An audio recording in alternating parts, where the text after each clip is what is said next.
బోధకుడు మనుషులను పోగు చేసుకునే కాలం కాదండి ఇది. ఖండితమైన బోధ ఏదండి?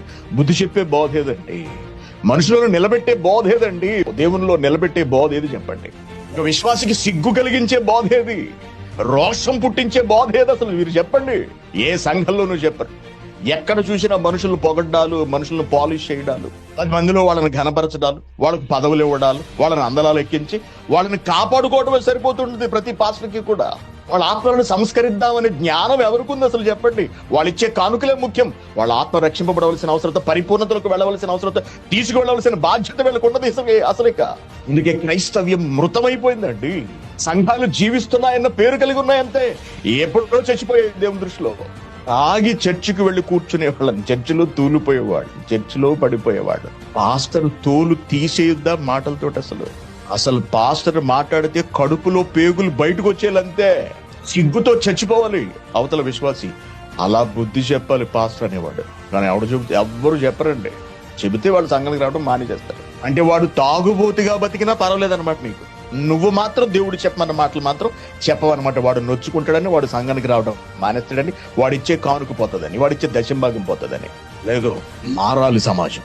మార్పు రావాలి ప్రజల్లో.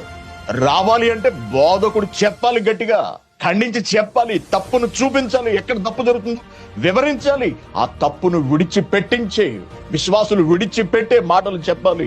ప్రతి ఒక్కరిని సన్మార్గంలోకి నడిపించాలి. విశ్వాసులు కానీ వాళ్ళని మిగిలిపోనివ్వకూడదు. విశ్వాసులు వచ్చే క్రియలు చేయించగలగాలి ఆ బోధకుడు, సంఘ బోధకుడు, సంఘ నాయకుడు, సంఘ కాపరి. ఎక్కడున్నాయండి ఈ రోజులు?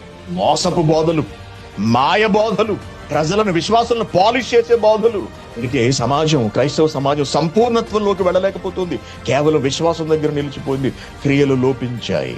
కూర్చోబెట్టి అమ్మ బాబు అని బ్రతిమలాడి చక్కగా ఎవరికి నొప్పి తగలకుండా, బాధ కలగకుండా, ఖండించకుండా, లేకపోతే బుద్ధి చెప్పకుండా వాక్యాన్ని చెప్పే రోజులు కావండి. మనుషులు అలా లేరండి. దెబ్బ తగలాల్సిందే మాటలతోటి.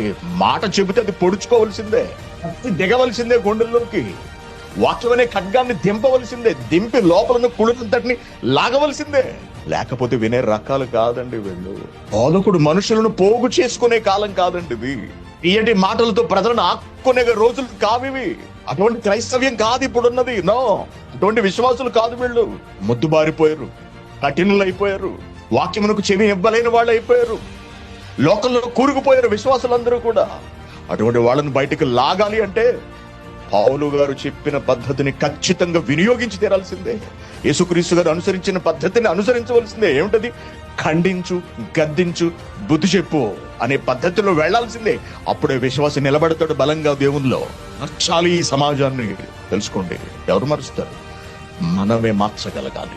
సత్యాన్ని ఎరిగిన మనమే ఈ క్రైస్తవ్యపు పోకడలో పెను మార్పులు, సమూలమైన మార్పులు తీసుకురాగలగాలి. ఇప్పుడు దేవుడు సంతోషిస్తాడు.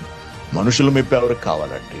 మనుషుల సంతోషం ఎవరికి కావాలి? అందుకే దేవుని పిల్లలు నేర్చుకోండి వాక్యాన్ని బాగా. కేవలం విశ్వాసులుగా మిగిలిపోకండి. విశ్వాసంలోని పరిపూర్ణ స్థితికి మీరు వెళ్ళండి.